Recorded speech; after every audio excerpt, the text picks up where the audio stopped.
The following is a presentation of the Eagles Sports Network. We're now joined by Carson-Newman coach Mike Mincey as the Lady Eagles win this one by 32. And, Coach, one of the things that I want to focus on, I know maybe you might not think it was a complete flawless effort, but defensively, second straight game you hold an opponent below 30% shooting, 26% in this one. You're advantageous as well, 24 points off of 23 turnovers. You score 18 second chance points.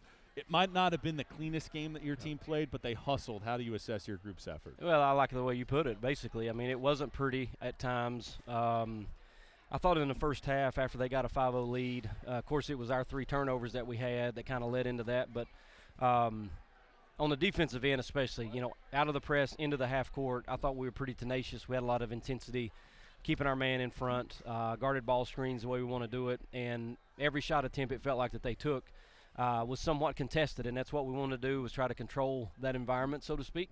And I thought for the most part in that first half we did a good job. We struggled to score and get a rhythm going, but occasionally, we came in, I think Campbell had 3 threes maybe in the first half. We got some stuff out of the press, got some easy layups, and found ourselves with, I think, 39 at the break. So not bad, but felt like it could have been better, but do love the effort on the defensive end for sure.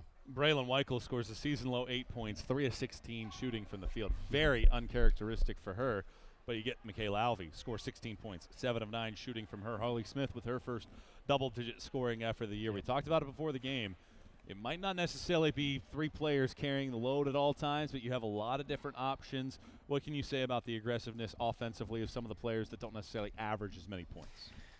Well, we've started to see some positive stuff out of our bench in particular, especially on both ends of the floor, but in particular scoring. I think this is Mac's second double-figure game at home. I'm just going off memory here, but when your leading scorer and your scorer of the caliber of Braylon only gets 8 points and you're able to still put up 76 points, win by 32, and have 3 different players scoring double figures. Of course, Campbell has a double-double.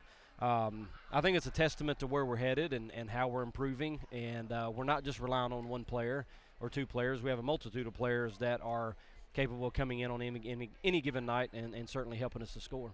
When you look at their side, Brianna Dunbar is not playing. She leads the team in scoring this year, but Tori Smiley had scored 20 and 24 the last 2 games, had been living at the foul line. Yeah.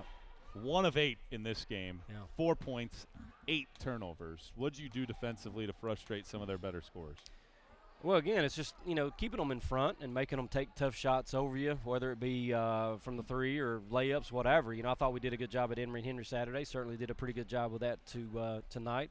And that kid has done a really good job, like you said, of making shots and getting to the free throw line with the amount I think she shot 26 free throws or something in the last 2 games. And, we did a good job in the first half. They didn't shoot a free throw in the first half, correct? Correct. And we were 1 of 4, and then we come out in the second half. We don't shoot a free throw, and they shoot 12. So I think they've done a good job at home these last 2 games of getting to the free throw line, something like 73 times the last 2 games. Last game in particular was 36 of 43. You held them to 9 of 12 tonight, and I think that's one of the big reasons why we're able to hold them to 44 and come away with a big victory. Well, now you get an opportunity to kind of take a little bit of a breath here. It has been such a grind these last few weeks, just trying to get to a point where you could right the ship. You've won 4 in a row. Yeah. What would you think right now is your message to your team, knowing that you still have a lot of work to do, but an opportunity to feel like maybe you guys have started to figure out who you want to be as a group? Well, I think we talked a couple of games ago about having an identity. A lot of teams want to have an identity, and I think during the 4-game losing streak that we had, we were really struggling with what our identity was, and I think that we do have an identity the way we've played the last 5 or 6 years, and I think that these last 4 games, and really since we got back from Detroit, to be honest with you, but these last 4 games in particular, I think we've got back to the way that we're capable of playing, the up-tempo style, scoring the ball fairly well, shooting a high percentage. But we're doing a really good job on the defensive end. I mean, I think we gave up 70 to Mars Hill, but we did a much better job against teams like Wise and certainly Emory and Henry and now tonight against King. So, again, it's just about the fact that we've gelled together. We've got good chemistry. We're getting production off the bench. We're able to go 10, 11, sometimes 12 deep into the bench with different pieces, and I think a lot of people are bringing a lot to the table.